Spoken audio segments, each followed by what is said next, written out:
Sage. Hi there, today we are going to learn all about NFT, from small fact to its long history in simple way, so, let's dig in. What is NFT?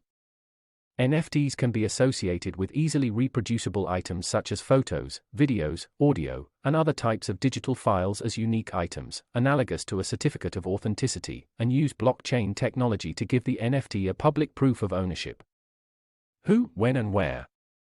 The first known NFT, Quantum, was created by Kevin McCoy in May 2014 and bought by Anil Dash during a live presentation for the 7-on-7 conference at the New Museum in New York City. What are the types available? There are around 100 plus different NFTs available to invest, but the top of the list is as follows: Theta, Decentraland, Enjin, Chiliz, CryptoKitties, Cryptopunks, Bored Apes, Hashmasks, Sorare, Rarible, NIFTEX, Digibyte, the Sandbox. How they grow. Now that we have explained what NFTs are, we can dive into the extensive history of these assets. 2012, 2013, colored coins. One could argue that colored coins are the very first NFTs to exist. Colored coins are made of small denominations of a Bitcoin and can be as small as a single Satoshi, the smallest unit of a Bitcoin. But Bitcoin scripting language was never meant to enable this type of behavior within its network, thus colored coins were only as powerful as their weakest participant. 2014, Counterparty. The creation of colored coins led many people to realize the massive potential for issuing assets onto blockchains. However, people also understood that Bitcoin itself, in its current iteration, was not meant to enable these added features. In 2014, Robert Dermody, Adam Krellenstein, and Evan Wagner founded Counterparty, a peer-to-peer financial platform and distributed, open-source internet protocol built on top of the Bitcoin blockchain. April 2015, Spells of Genesis on Counterparty. The game creators of Spells of Genesis were not only pioneers for issuing in-game assets onto a blockchain via Counterparty, but they were also among the first to launch an ICO. Spells of Genesis funded development by launching a token called BitCrystals, which was used as the in-game currency. August 2016, more trading cards on Counterparty.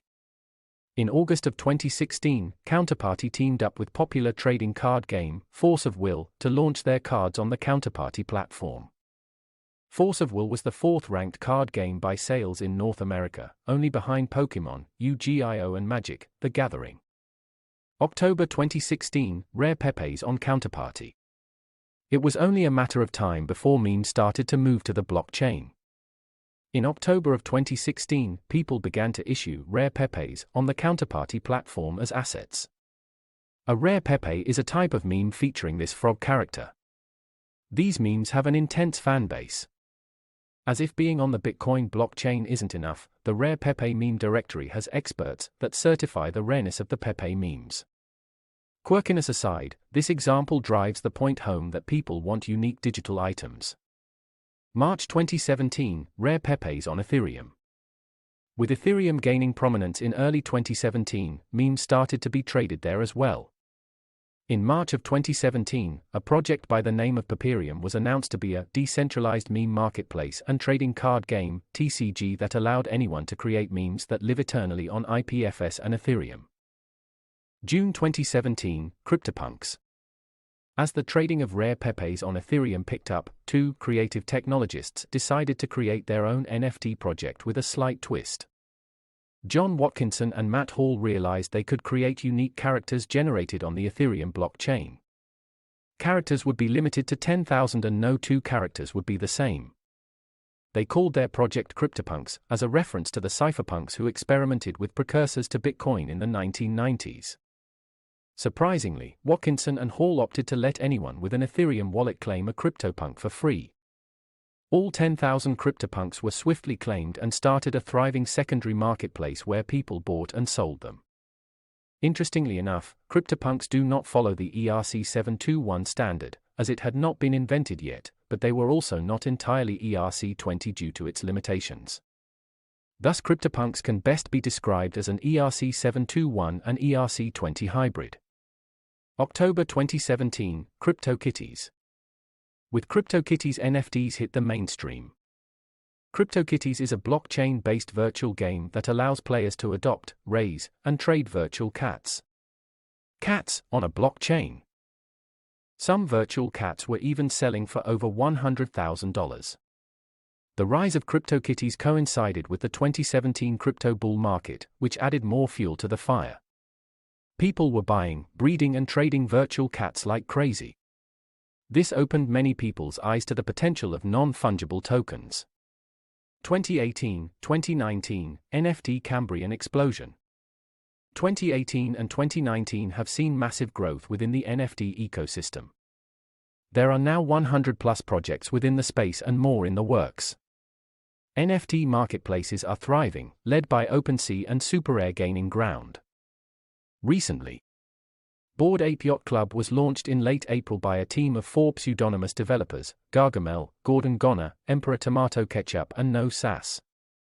It took 12 hours for all 10,000 to sell out at a price of 0.08 Ether, or around $190. The price grew steadily from April to July before rocketing in August. When famous people own an NFT, it makes others want to own one too. The most recent example is Jimmy Fallon. The Tonight Show host bought a BAYC on November 8 for a cool $145,000 and has since been using it as a profile picture on Twitter, where he has 50 million followers. That's brought a flurry of hype and sales, which is reflected in the sales volume and price raised exponentially. What will be the future? Despite the massive growth we have experienced in the past 2 years, the space is still extremely young and growth will only continue. In fact, I believe the growth of the NFT ecosystem will accelerate as more people and companies realize the impact that NFTs can have and implement them more. Developers will continue to create innovative uses and interoperable items will be a complete game changer. I suspect within 5 years the NFT space will look radically different than it is today. How can I get one? In order to get an NFT for yourself, follow these steps. First, purchase Ethereum. Since most NFTs are Ethereum-based tokens, most marketplaces for these collectibles accept only ETH tokens as payment. If you already have an account with a cryptocurrency exchange, you can purchase Ethereum on it and send your crypto to your MetaMask wallet. If you don't already have a crypto exchange account, Coinbase and eToro are good options for beginners. Connect your MetaMask to OpenSea or another NFT marketplace. There are many marketplaces to buy and sell NFTs. Depending on which marketplace you choose, you'll be able to purchase different types of art or collectibles. A lot of these websites have secondary marketplaces with a variety of NFTs, but each platform operates slightly differently. OpenSea, NFT Gateway, Buy Your NFT, Sorare are some of the marketplace for NFTs. That's it for this video, guys. Thanks for watching. We will meet you in next video. Oh, don't forget to subscribe and like the video.